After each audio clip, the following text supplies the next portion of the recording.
Months away from the election, this is for Houston's next mayor. A top concern for voters, crime.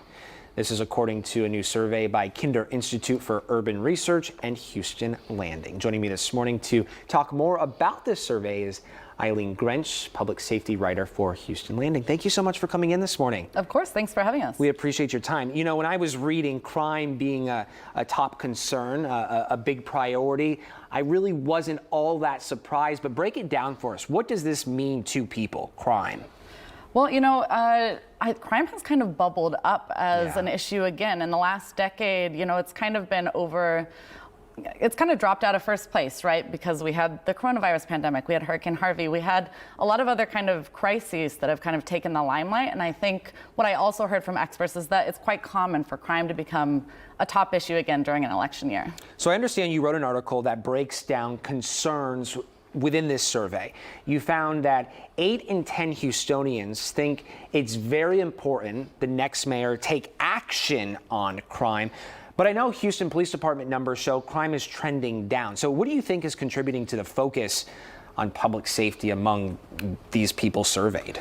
Well, what we do know is absolutely, you're right, 100%. Crime is huge for Houstonians right now.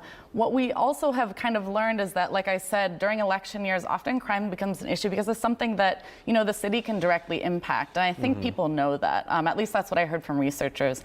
I also kind of understand and heard from experts that in an election year, you know, oftentimes crime kind of comes to the top because it's also a good kind of tactic and talking point for candidates.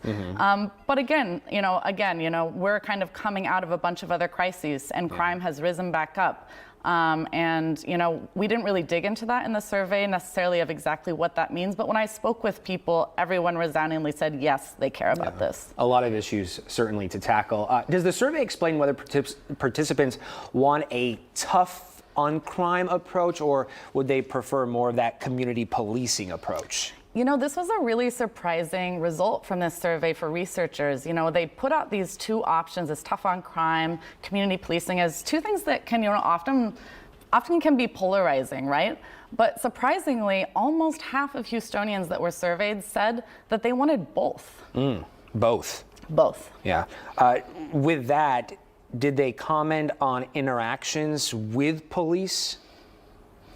Well, you know, what they told me when I started chatting with people around the city, you know, was that, like, number one, they want to be in communication with police, you know, they want to have like that community relationship. Absolutely. And, you know, they also want to know that folks will be brought to justice, have, you know, all their rights will be cared for, but also brought to justice when they do something wrong. You know, it was really interesting. A lot of, you know, one person in Northeast Houston told me, you know, it was really important for their community for cops to both bring people to justice, but also to be accountable to their communities. And I think that they don't see those as diametrically opposed. And being present too, I know, you know, depending on, regardless of the law enforcement agency you speak with, officers, deputies, they will tell you that it is important for them to also be in these communities, not just during a time of need, but also on a daily basis to get to know their constituents, to get to know their neighbors. Yeah, and that's what, you know, communities want too, from everything I've heard as a reporter and also what I've heard from researchers. Okay, so last month you wrote an article about a father-daughter duo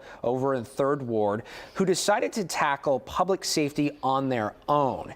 And they organized routes within the community, within the neighborhood, to check for dim streetlights, which we know has a direct correlation to crime throughout the neighborhood. How does their story connect to the data that you are seeing come through this survey? So first of all, this father-daughter duo, they're really amazing. They really took this upon themselves to take what was at the time the #1 public safety priority for Greater 3rd Ward, which was lights.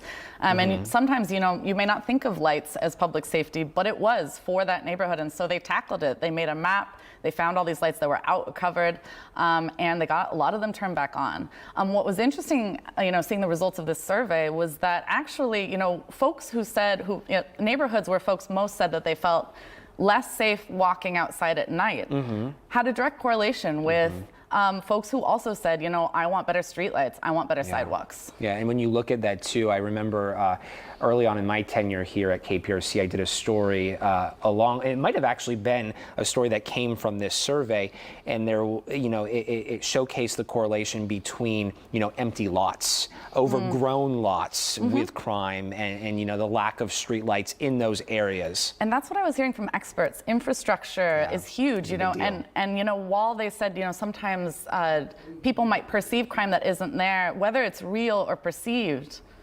infrastructural adjustments help, you know, helping neighborhoods feel safer, like walking just, you know, on the sidewalk can make a huge difference for communities. It's very impactful. It certainly is. I want to go rogue for a moment. Did the survey touch upon our stray population at all? And the issues with stray pets throughout the city and the crisis plaguing shelters and those sorts of things? I think that it may have touched on that, but I can't say for sure because I was focused on crime. Okay. Well, listen, you can come back anytime you want. It's been awesome getting to talk to you this morning. We do appreciate your time. Eileen Grench, thank you very much. Thanks for having Houston Landing. Absolutely.